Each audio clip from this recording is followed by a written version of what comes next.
Bismillahirrahmanirrahim. Assalamualaikum warahmatullahi wabarakatuh. Jumpa lagi dengan Hanastan Channel yang selalu menceritakan untaian kisah para wali Allah. Apa kabar sahabatku semuanya? Mudah-mudahan sahabat semua dalam keadaan sehat walafiat dan selalu dalam lindungan Allah Subhanahu wa taala. Adapun tema yang akan saya bawakan kali ini adalah kesadaran yang membawa kebahagiaan. Diceritakan dari Muhammad bin As-Sama radhiyallahu an, katanya, pada masa pemerintahan Bani Umayyah terdapat seorang laki-laki yang hidup pada masa itu, namanya Muhammad bin Sulaiman bin Musa al-Hashim. Muhammad ini adalah di antara suku kaum Bani Umayyah yang sangat mewah hidupnya, royal dalam segala perbelanjaannya, suka mendapatkan barang-barang yang bagus-bagus. Namun begitu, dia juga seorang yang sangat murah hati. Hidupnya setiap hari bergelimang dengan segala macam hawa nafsu, termasuk makan, minum, dan pakaian. Jariah-jariah dan gundik serta anak-anak muda yang telah memenuhi setiap sudut dari rumah gedungnya. Mereka bersedia pada bila-bila waktu saja untuk memberikan khidmat kepada apa yang diminta oleh tuan rumah gedung itu. Muhammad juga seorang yang tampan. Wajahnya cantik bulat seperti bulan. Dia telah dikelilingi oleh harta kekayaan yang banyak yang membolehkan dia mengecap tanpa kira apa saja yang dituntuti oleh nafsu lahir dan batinnya.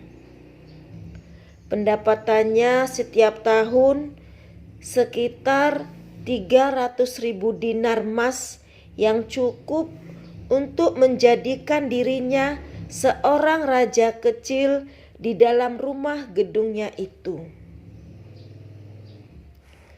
Alhasil, dia tiada memikirkan apapun di dalam hidupnya selain dari apa yang diingini oleh hatinya.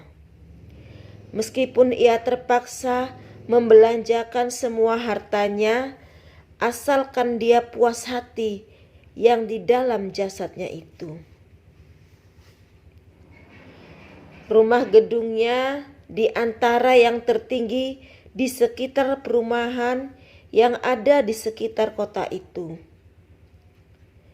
Di atas rumah itu terdapat ruang sutuh yang luas menjadi tempat peranginannya. Di setiap malam dia duduk di situ untuk mengecap udara dingin dan nyaman.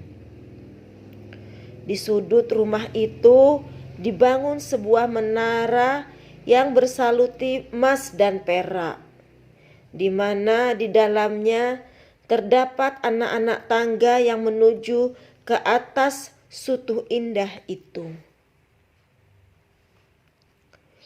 Rumah gedung itu juga dikelilingi oleh taman-taman yang hijau, penuh dengan bermacam-macam jenis pepohonan yang menyerikan lagi sekitaran rumah gedung itu. Di sudut-sudut rumah itu dibuat beberapa pintu khusus untuk menuju ke arah penjuru mana yang taman-taman tadi. Di dalam rumah gedung itu juga terdapat beberapa kamar tidur, yang satu lebih indah dari yang lain. Di ruang tamunya pula dibuat sebuah pentas di mana Muhammad bersama-sama dengan pengiring-pengiringnya duduk di situ setiap malam berpoya-poya, makan-makan dan minum, mengecap kenikmatan malam yang indah itu. Di hadapan pentas itu, jauh sedikit, terdapat satu ruang luas di mana ruangan itu dipenuhi oleh Jariyah dan Gundi yang cantik molek bersyair, atau apa saja yang dipinta oleh tuan punyanya itu. Apabila sang tuan mengingini sesuatu, ditunjuk saja dengan isyarat. Maka Jariyah atau Gundi atau siapa saja yang ditunjuk itu akan menunjukkan peranan dan kebolehannya yang akan menarik penonton-penontonnya ke dalam ruang hidup awang-awangan penuh impian dan khayalan. Demikianlah Muhammad bin Sulaiman dan para pengiringnya menghabiskan malamnya setiap malam dengan mengecap kenikmatan dan keseronokan yang penuh dengan noda dan dosa. Setelah selesai acara-acara seronok malam, Muhammad akan pergi ke kamar penginapannya, memimpin siapa saja yang dipilih dari para Jariyah dan Gundi yang taat buta itu untuk memasuki suatu acara keseronokan yang lain yang lebih khusus sehingga di pagi hari. Di siang harinya pula ada acara-acara yang lain yang diaturkan untuknya. Dikumpulkan para pemain catur yang profesional di dalam rumah gedung itu untuk diadakan peraduan setiap hari. Dia cukup asyik memerhatikan gerak laku para pemain itu dan sanggup berjam-jam melihatnya tanpa rasa jemu.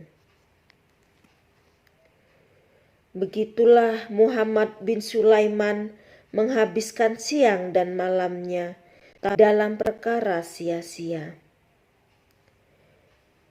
Tidak pernah sama sekali dia memikirkan perkara mati, sakit, susah, dan penderitaan hidup dan problemnya. Sebab hal-hal serupa itu tidak lagi dirasakannya. Dan apa yang dirasakan sekarang ini hanya senang dan gembira, suka dan ketawa, seronok dan mesra. Hidup dengan makan minum yang lezat-lezat. Hidup dengan wangi-wangian yang kerap melalaikan. Begitulah berlalunya hidup Muhammad bin Sulaiman hingga kira-kira 27 tahun lamanya. Sehingga ia telah merasa bosan terhadap hidup mewah itu. Suatu peristiwa pada suatu malam, sedang ia berada di atas sutuh rumah gedungnya mengecap angin malam yang nyaman. Tiba-tiba dia terdengar suatu suara dari kejauhan. Suara itu membelah udara malam sayup-sayup bunyinya. Lain dari mana-mana suara itu yang pernah didengarnya daripada para penyanyinya. Suara apa itu? Muhammad berkata pada dirinya sendiri. Muhammad bin Sulaiman memerintahkan agar semua orang yang ada di situ supaya memasang telinganya untuk mencari dari arah mana datangnya suara itu. Keadaan di sekitar Sutuh itu sunyi senyap. Masing-masing di situ coba menangkap suara apa itu. Suara itu sekali kedengaran dan sekali lagi hilang. Ajaib sekali. Suara apakah itu? Muhammad bin Sulaiman seperti biasanya, apabila dia sedang menghendaki sesuatu, mesti dia mendapatkannya. Rupanya dia telah tertarik kepada suara itu. Karena suara itu adalah aneh, dan yang penting dia belum pernah mendengar suara semacam itu. Hai fulan dan fulan, Muhammad mengarahkan perintahnya kepada para pengiring di situ. Pergi cari suara itu dan bawa orangnya ke sini sekarang juga. Tanpa menunda lagi, para pengiring itu turun dari atas Sutuh dan pergi mengesan arah suara itu. Diikutkan bawaan suara itu hingga mereka tiba di sebuah masjid kecil di ujung kota itu. Mereka memasuki masjid itu dan mendapati seorang pemuda yang kurus kering badannya. Kuning warna wajahnya, perutnya kempes, pakaiannya tidak terurus, bibirnya kecut, sedang duduk di situ bermunajat kepada Tuhannya Azza wa Jalla. Melihat orang-orang yang masuk ke dalam masjid itu tengah-tengah malam begini, pemuda itu terkejut dan takut. "Mari ikut kami sekarang juga," kata salah seorang pengiring kepada pemuda itu. "Untuk apa aku ikut dengan tuan-tuan?" kata pemuda itu penuh bimbang. "Siapakah tuan-tuan ini?" "Tuan kami Muhammad bin Sulaiman mau bertemu dengan kau sekarang juga," paksa pengiring itu. "Saya tidak kenal dia. Biarkanlah saya di sini." Pemuda itu memohon sungguh-sungguh karena takut. Para pengiring Muhammad bin Sulaiman lalu menarik tangan pemuda itu dan memaksanya mengikuti mereka hingga ke rumah gedung itu. Tiba di hadapan Muhammad, ketua pengiring itu berkata, "Inilah dia pemuda yang suaranya tuanku dengar tadi." "Di mana kamu menemuinya?" tanya Muhammad bin Sulaiman. "Di masjid di ujung kota ini," jawab pengiring itu. "Dia sedang membaca sesuatu." Buku apa yang kau baca itu, hai pemuda?" tanya Muhammad. "Saya mengaji, Tuan. Saya mengaji Al-Quran," jawab pemuda itu. "Mengaji Al-Quran?" tanya Muhammad kembali. "Jadi suaramu yang aku dengar tadi itu ialah suara pengajian Al-Quran?" Pemuda itu mengangguk-anggukkan kepalanya. Dia sendiri tidak menyangka bahwa suaranya itu bisa sampai ke tempat yang begitu jauh. "Coba kau bacakan lagi apa yang kau baca tadi," pinta Muhammad bin Sulaiman. Pemuda itu pun duduk di hadapan Muhammad bin Sulaiman seraya membacakan potongan dari ayat-ayat Al-Quran surat Al-Mutaffifin. A'udzu billahi minasy syaithanir rajim. Bismillahirrahmanirrahim. Innal abrara lafi na'im, 'alal ara'ithi yanzurun, ta'rifu fi wujuhihim nadratan na'im, yusqawna min rahiqin makhtum, khitamuhu miskun, wa fi dzalika falyatanafasil mutanafisun, wa mizajuhu min tasnim, ainan yashrabu bihal muqarrabun. Shadaqallahul azim. Artinya, sesungguhnya orang-orang yang baik itu dalam kesenangan. Di atas sofa mereka memandang. Engkau dapat mengenal cahaya kesenangan itu pada wajah mereka. Mereka diberi minum dari arak bersih yang bertutup. Tutupnya dari kasturi. Dan untuk itu, maka berlomba-lombalah orang yang mau berlomba. Surat Al-Mutaffifin ayat 22-28. Melihat Muhammad bin Sulaiman itu sedang memegang gelas arak dan meneguknya sedikit demi sedikit, pemuda itu menjadi berang, lalu berkata dengan penuh berani, "Ini bukan majelismu, wahai orang yang lalai. Apa yang diceritakan Al-Quran tadi itu ialah apa yang akan berlaku nanti di akhirat di dalam surga." Pemuda itu bimbang juga karena mungkin Muhammad bin Sulaiman akan menganiayanya. Dia boleh menyuruh pengiring-pengiringnya memukulnya karena dia termasuk orang dari golongan yang berkuasa dalam pemerintahan di masa itu. Tetapi mujur sekali, dia meminta pemuda itu supaya meneruskan penerangannya. Katanya, "Coba teruskan, jangan bimbang. Teruskan, aku ingin mendengarnya lagi."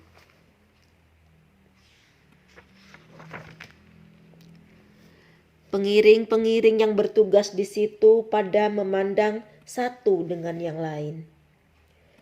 Heran mereka terhadap tuan mereka itu.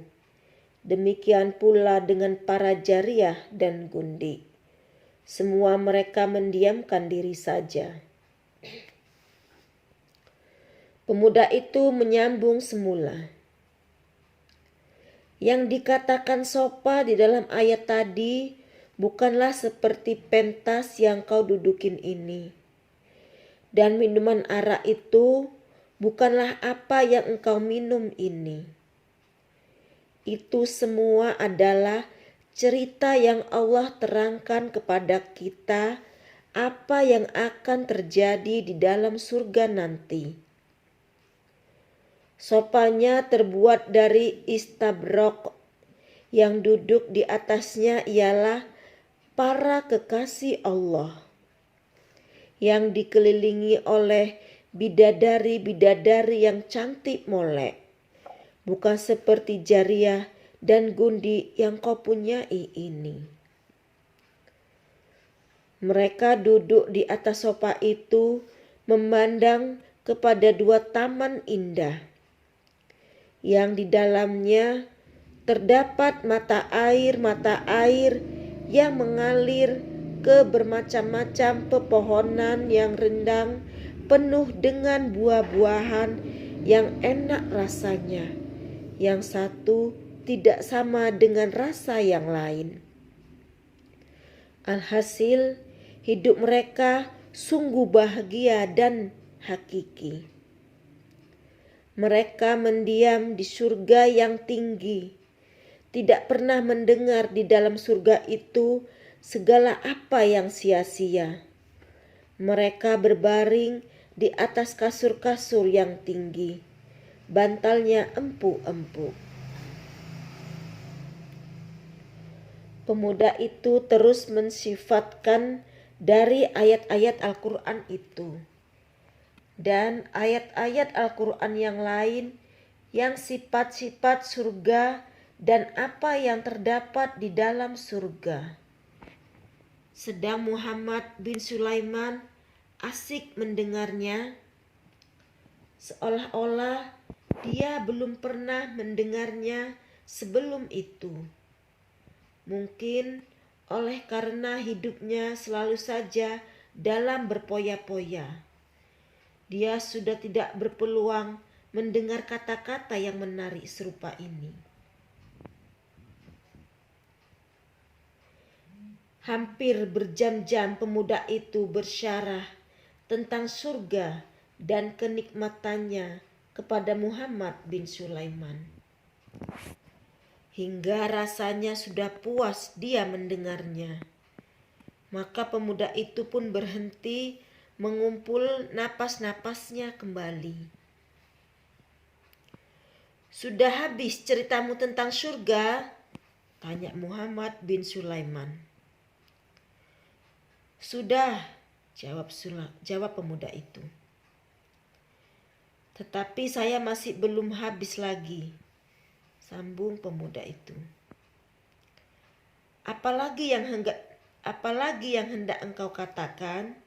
tanya Muhammad. "Saya telah menghuraikan balasan surga bagi orang yang berbuat baik kepada Allah," kata pemuda itu. "Sekarang saya hendak menerangkan pula balasan orang yang berbuat jahat seperti tuanku." "Seperti aku?"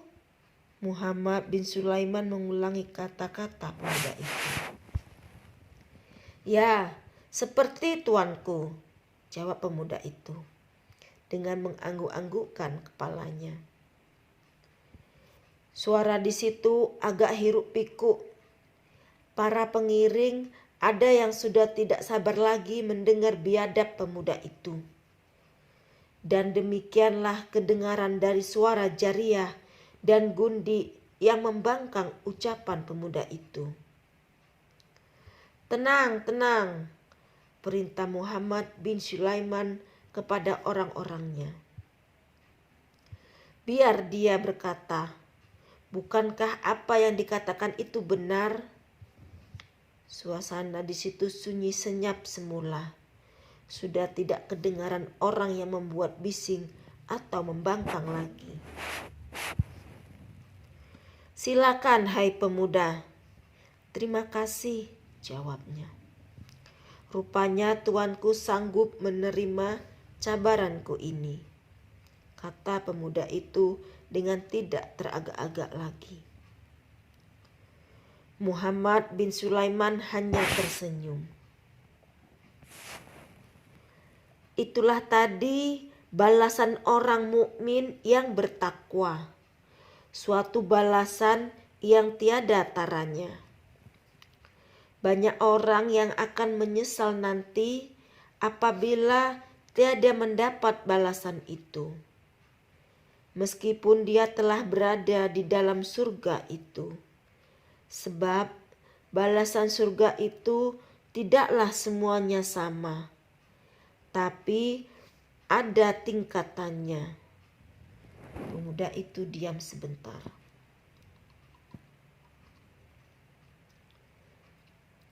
"Sekarang saya ingin mengingatkan tuanku tentang balasan orang yang mendurhakai kepada perintah Tuhan. Tuhan tidak rugi apa-apa bila hambanya melanggar perintah. Tetapi yang rugi hamba itu sendiri. Rugi karena dia telah pun menjadi orang Islam, orang yang beriman, tetapi dia tiada mendapat balasan yang dijanjikan Allah seperti yang di atas tadi." Kemudian Allah Ta'ala telah menjanjikan bagi orang yang melanggar perintahnya itu dengan siksa yang pedih. Siksa yang tidak boleh dibandingkan dengan siksa dunia. Banyak ayat-ayat Al-Quran yang menyebut tentang hal-hal yang mengancam ini. Di antaranya firman Allah yang berikut di dalam surah Al-Qamar.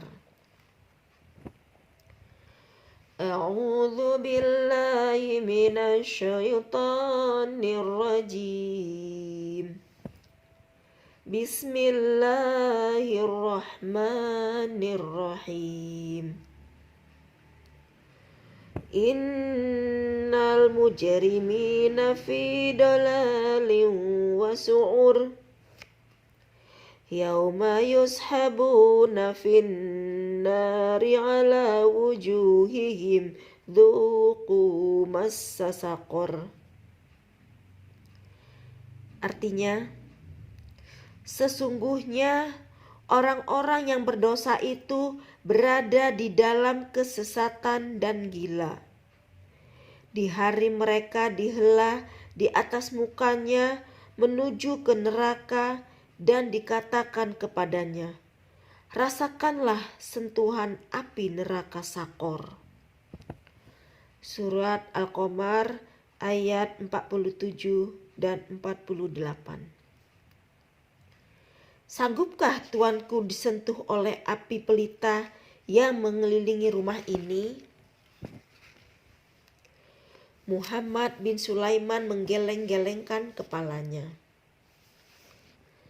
Apalagi dengan api neraka yang dikatakan panasnya lebih dahsyat dari panasnya api dunia dengan 70 kali lipat ganda. Dan Allah gambarkan lagi tentang orang yang berdosa ini di dalam ayat-ayatnya di surah Al-Ma'arij. Bismillahirrahmanirrahim. Yawaddul mujrimu law yaftadi min adzabi yawma idzin bibani wa sahibatihi wa akhihi wa fasilatihi allati tu'wih wa man fil ardi jami'an thumma yunji kalla innaha lazah nazza'atan lishawa tad'u man adbara wa tawalla wa jama'a fa'au'a.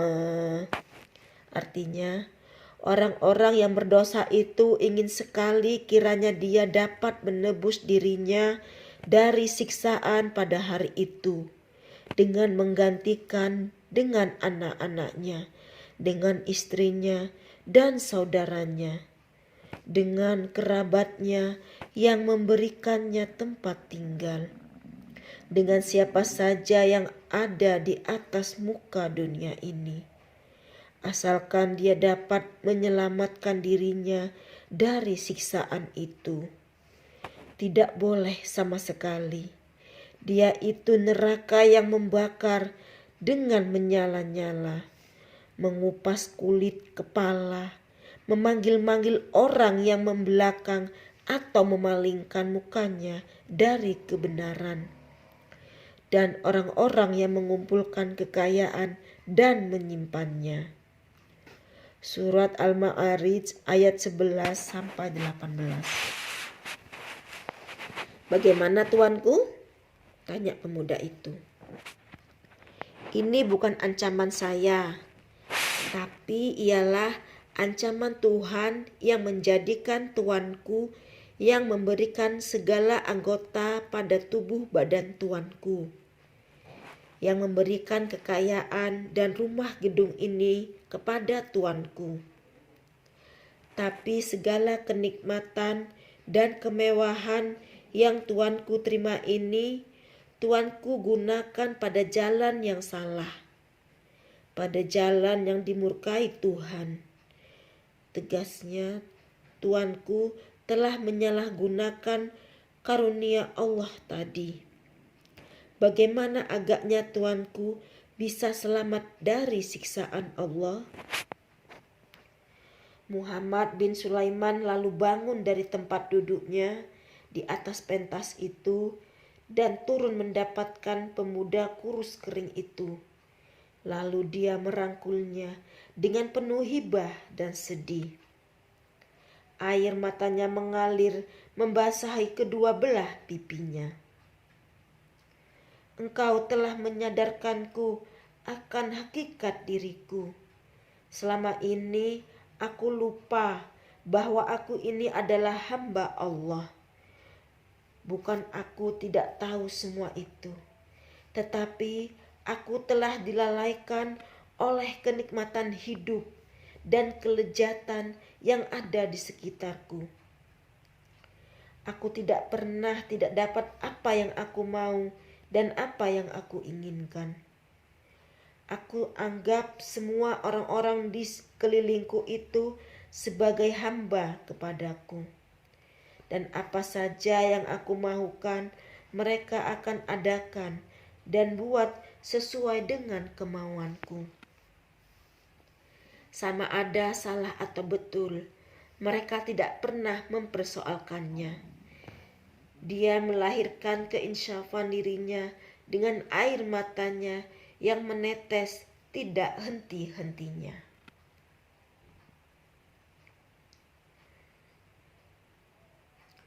Pemuda itu merasa sedih juga melihat keadaan yang tiba-tiba berubah dari Muhammad bin Sulaiman itu. Mungkin Allah telah memberikannya hidayah kepada orang ini. Katakannya di dalam hati. Kalau tidak, memang sukar seseorang itu boleh dengan tiba-tiba bertukar sikapnya. Kamu sekalian, baliklah ke rumah kamu masing-masing. Muhammad bin Sulaiman mengarahkan kepada orang-orang yang mengiringinya setiap malam itu. Malam ini aku tidak perlukan kamu semua. Dan seterusnya pada malam-malam yang akan datang. Mungkin kita tidak akan bertemu lagi. Pergilah kamu mencari kerja-kerja yang lain. Pemuda itu hendak beredar kembali ke masjidnya, tetapi Muhammad bin Sulaiman menahannya. Temanilah aku pada malam ini. Aku masih memerlukan engkau untuk mendengar lagi nasihat-nasihatmu yang berharga itu, katanya kepada pemuda itu. Muhammad bin Sulaiman terus sepanjang-panjang malam itu meratapi nasibnya yang telah banyak berdosa. Pemuda itu pula memberikan nasihat dan petunjuk bagaimana dia dapat mengelakkan dosa-dosa yang telah terlanjur. Belum sempat matahari terbit, maka Muhammad bin Sulaiman telah membulatkan keputusannya tidak akan kembali lagi kepada maksiat-maksiat yang lalu selagi hayat dikandung badan. Benar, seperti yang dijanjikan dirinya kepada Allah Ta'ala pada malam tadi, di hadapan pemuda Juhud yang telah memberikan bimbingan batin kepadanya. Pada pagi itu, Muhammad bin Sulaiman telah mengumpulkan segala hartanya yang berupa emas dan perak, serta mutiara maknikam yang mahal-mahal.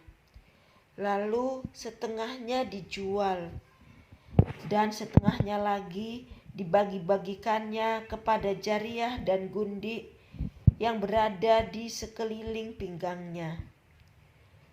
Semua jariah dan hamba-hambanya diberikan kemerdekaannya tanpa bayaran apapun. Hak-hak yang bukan berasal dari titik peluhnya sendiri, semuanya dikembalikan kepada yang empunya hak itu ataupun kepada Baitul Mal kaum muslimin. Semua uang yang terkumpul dari jualan harta bendanya diserahkannya kepada umum kaum muslimin, sehingga tiada apapun yang tinggal lagi untuknya.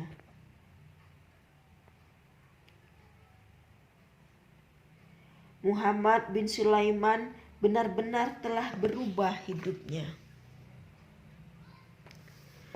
Dalam satu malam saja, ramai teman dan taulan heran melihatnya. Apa yang menyebabkan dia berubah begitu sekali? Dari seorang yang royal hidupnya menjadi seorang yang juhud, yang tidak mengindahkan hidup ini. Dia telah memakan roti gandum yang keras, berpakaian kain goni yang tebal, setelah sebelumnya memilih makanan-makanan yang lezat, tidak lepas dari minuman keras, serta mengecap segala macam kenikmatan secara berlebih-lebihan.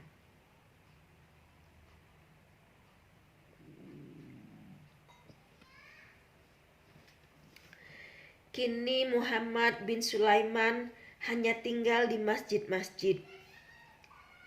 Tidak pernah jemu untuk beribadah sepanjang masa, bersembahyang di waktu malam, dan berpuasa pula di waktu siang. Sehingga akhirnya dia terkenal sebagai seorang juhud yang warak di kotanya. Banyak orang-orang soleh datang menziarahinya, sehingga setengah-setengah mereka tidak sanggup melihat keadaannya yang semacam menyiksakan diri itu. Kasihanilah dirimu itu, jangan sampai kau menyiksa dirimu begitu sekali. Dan Allah itu Maha Pemurah dan Pengasih. Dia menerima dari amalanmu meskipun sedikit, dan mengampuni dosamu walaupun banyak seperti bukit. Muhammad bin Sulaiman menerima nasihat itu dengan cucuran air mata, lalu berkata, "Terima kasih banyak atas nasihatmu itu," katanya. "Aku paham semua itu, dan aku juga tahu dari hal diriku yang sudah banyak membuat dosa dan sia-sia. Kesalahanku amat besar. Aku mendurhakai Tuhanku siang dan malam." Dia terus menangis dan menangis dengan penuh hibah, membuatkan semua orang yang di sampingnya turut sedih dan menangis juga.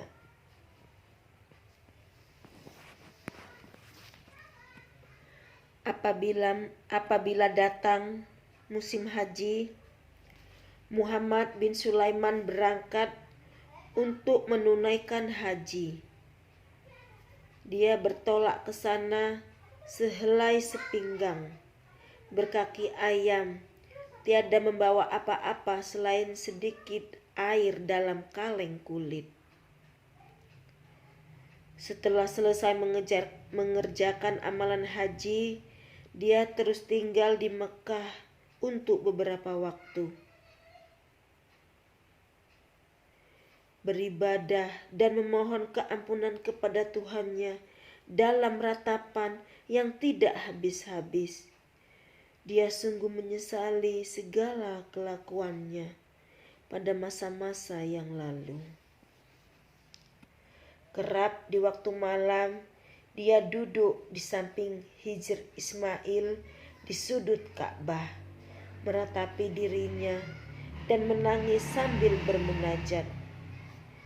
Ya Tuhanku, kini telah kusingkirkan semua syahwat dan keinginanku, tapi masih kupikul dosa dan kesalahanku. Celakalah aku bila ketika aku menemuimu, bahkan 1000 celaka yang akan menantiku. Apa hendak kukatakan nanti bila didedahkan buku catatanku, buku catatan yang penuh dengan catatan dosa dan maksiatku. Dia terus menangis lagi, penuh hibah, sambil merangkaikan syair ini. Memang aku membuat maksiat dulu dengan terperi-peri, tetapi ketika itu aku masih bodoh, tidak sadarkan diri. Wahai Tuhanku, Tuhan yang Maha Pengasih, ringankanlah diriku dari segala keburukan yang kutanggung. Kepada siapa lagi sang hamba-Mu ini akan kembali, kalau tidak kepada Tuanku yang Maha Berkuasa, Maha Tinggi? Hanya kepadamu-lah saja aku dapat memohon ampun atas dosa-dosaku ini. Engkau sajalah yang dapat mengikis kotoran jiwaku. Duhai Tuhan yang murah hati. Muhammad bin Sulaiman tidak hidup lama setelah peristiwa itu, karena Allah Ta'ala telah menjemputnya datang ke hadiratnya. Semoga Allah merahmatinya dan kita semua. Demikianlah sahabat,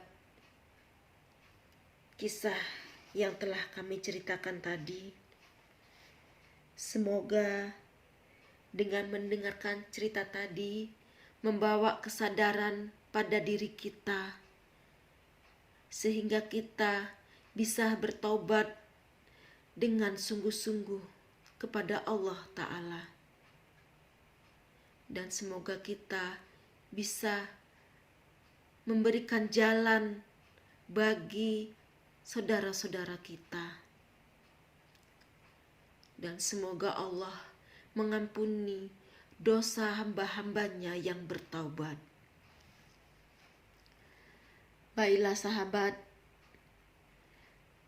bagi sahabat yang ingin selalu mendengarkan kisah-kisah wali Allah yang lainnya, jangan lupa tekan tombol like, subscribe, dan juga komennya, serta aktifkan terus tombol loncengnya, agar tidak ketinggalan kisah wali Allah yang lainnya. Bagi sahabat yang selalu menyimak cerita kami ucapkan terima kasih banyak. Semoga hanya Allah saja yang membalas kebaikan sahabat semuanya. Dukung terus channel kami agar kami bisa selalu berkarya dan memberikan kisah yang lebih baik lagi. Semoga Allah memurahkan rezeki kita, memberikan kesehatan dan keselamatan kepada kita semua. Billahi taufik wal hidayah. Wassalamualaikum warahmatullahi wabarakatuh.